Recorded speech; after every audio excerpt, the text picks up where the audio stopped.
Iran just hit Dimona, not Tel Aviv, where missiles have been landing for 23 days, not the air bases in central Israel, where the aero batteries have been firing their last interceptors, not the military command centers or the intelligence headquarters or any of the kinds of targets this conflict has been producing for 3 weeks, in the exact language of military strikes against military assets.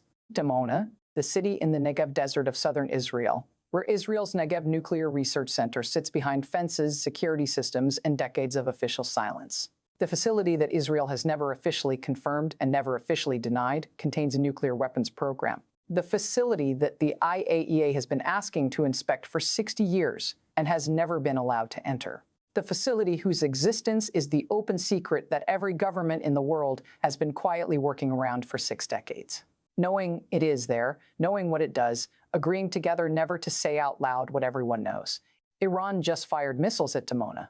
The missiles broke through Israel's air defense. 180 people were injured.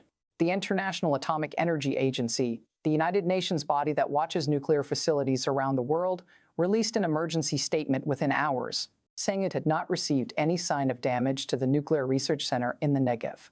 And then its director general said words that no nuclear official has said about an Israeli nuclear facility in the modern era. Maximum military restraint should be observed, especially in the area around nuclear facilities.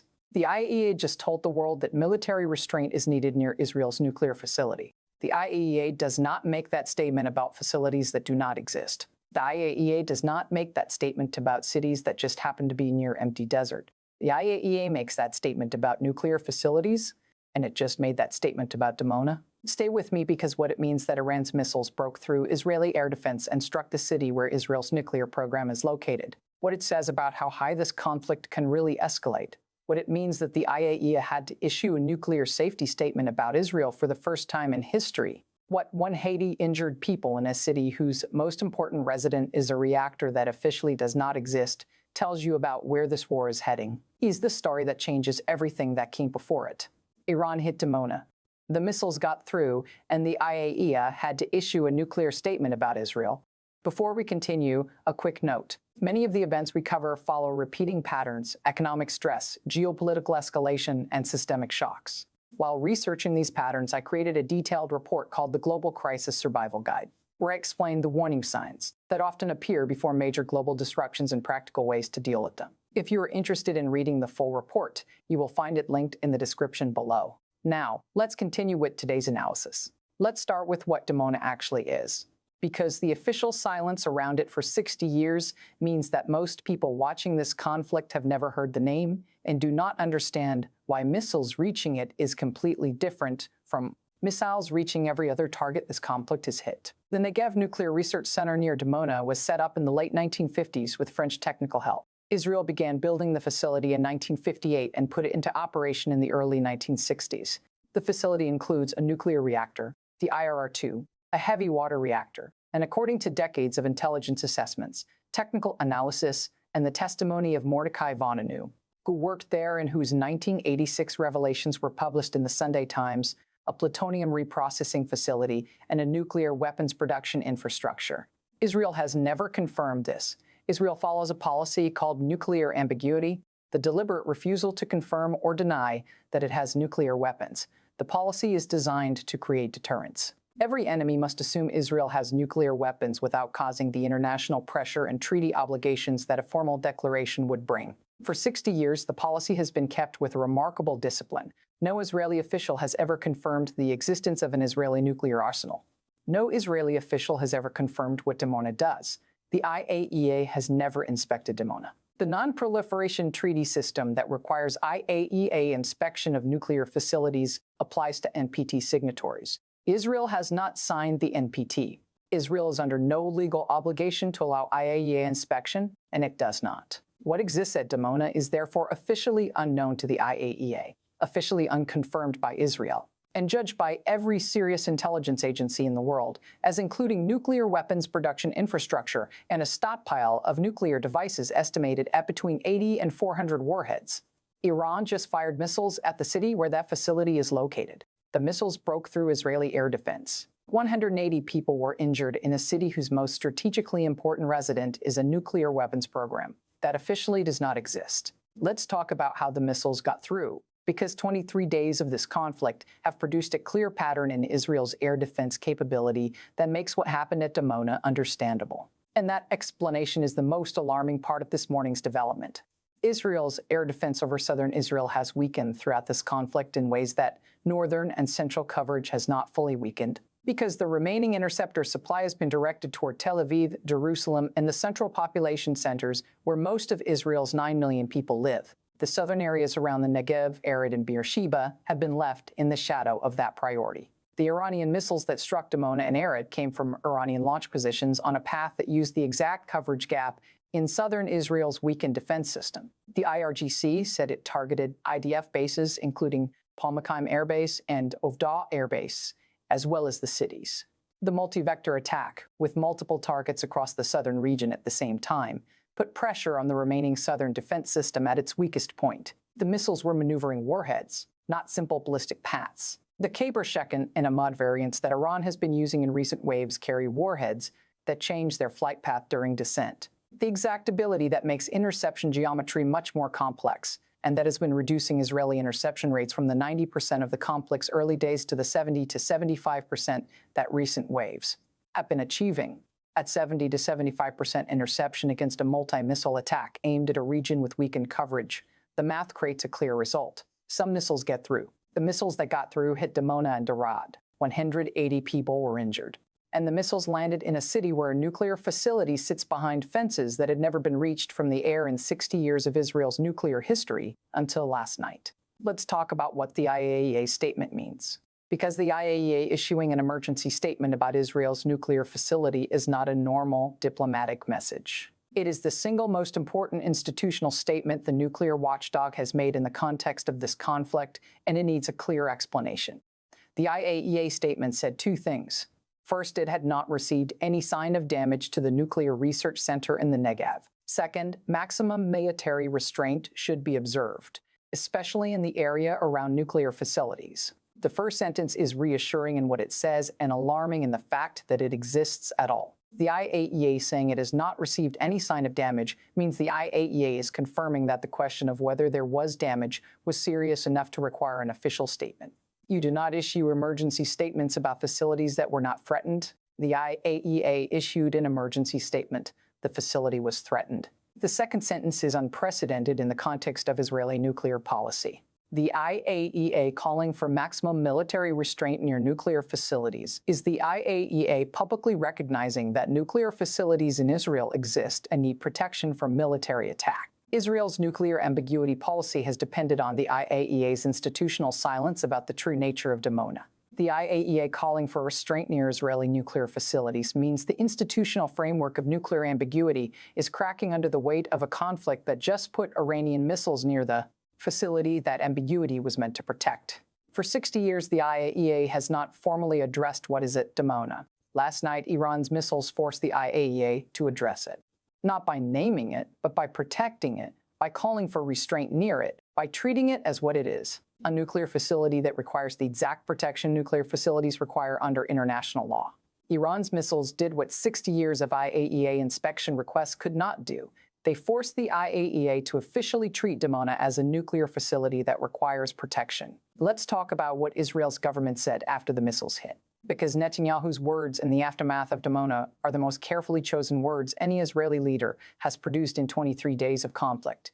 Netanyahu visited the impact sites in Arad and Dimona. He called it a very difficult evening for the country. He condemned Iran for targeting a civilian area. He announced that he was strengthening the emergency and rescue forces working in the field. He did not mention Dimona's nuclear facility. He did not refer to the IAEA statement.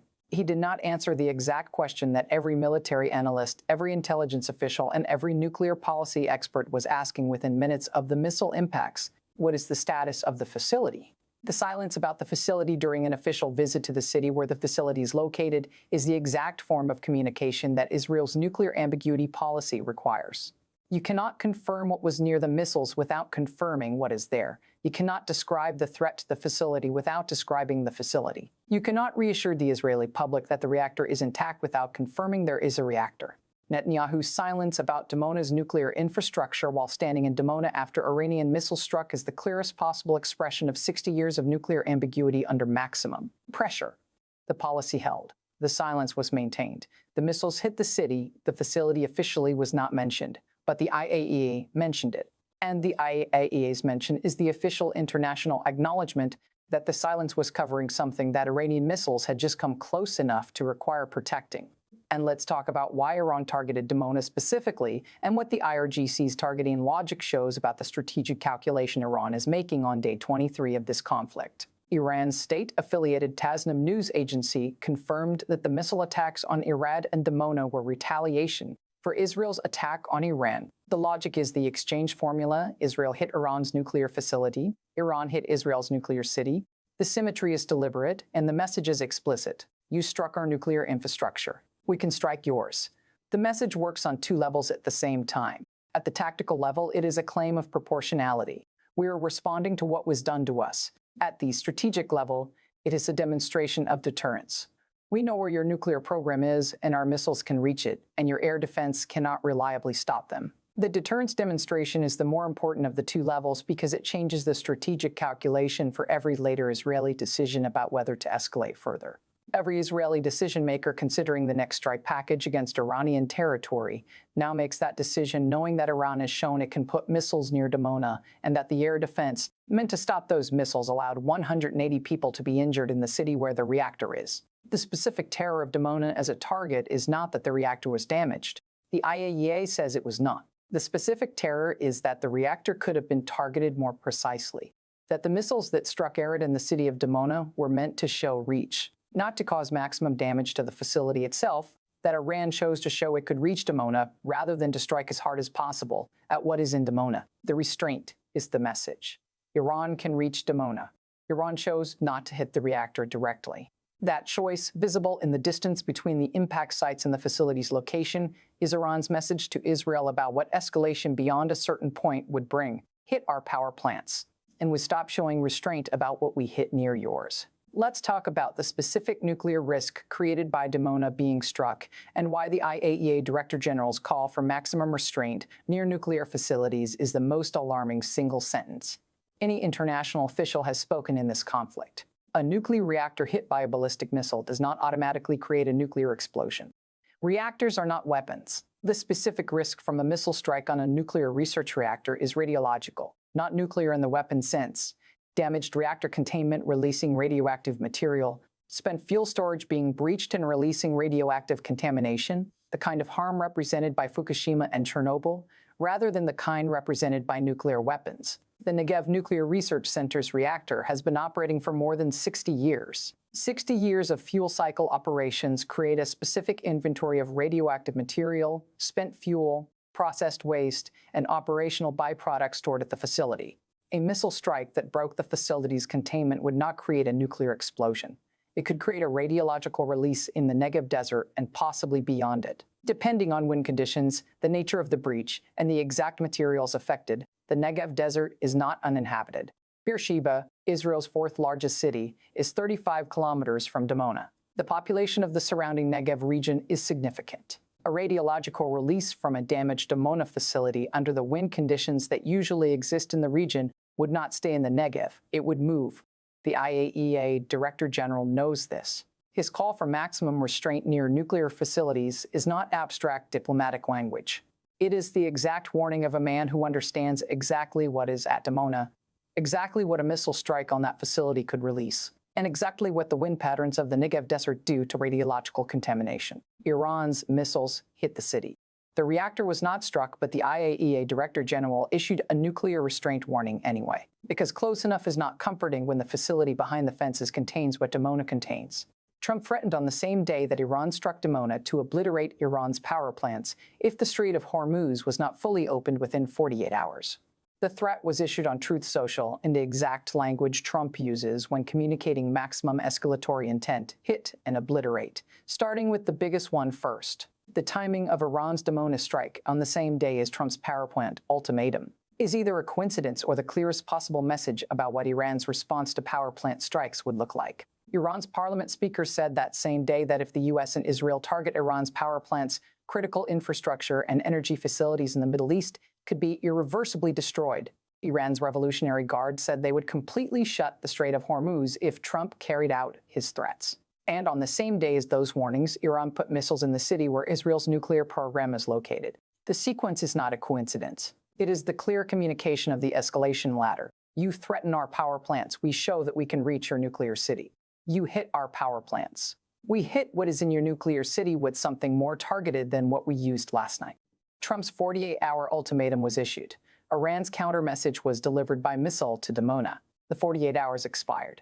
Trump postponed the power plant strikes for 5 days during Omani mediation. The postponement happened after Dimona, not before. The missiles that struck Dimona changed Trump's calculation about the power plant strikes. The IAEA does not have to spell that out.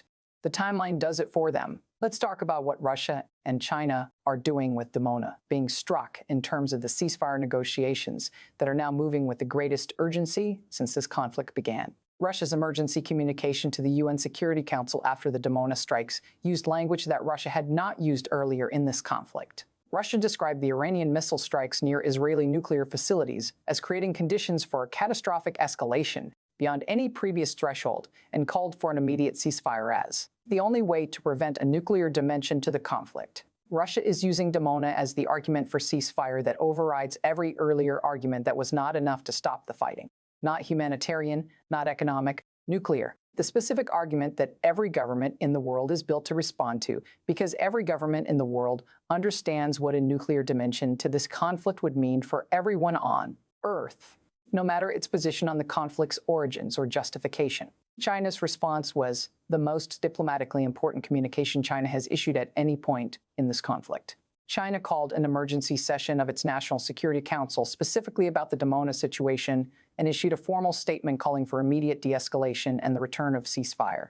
Negotiations under UN auspices. China's statement specifically pointed to the risk of damage to nuclear facilities as requiring the immediate stop of all military operations in the conflict zone. The nuclear argument is the argument that has been waiting in the background of every earlier ceasefire push that failed.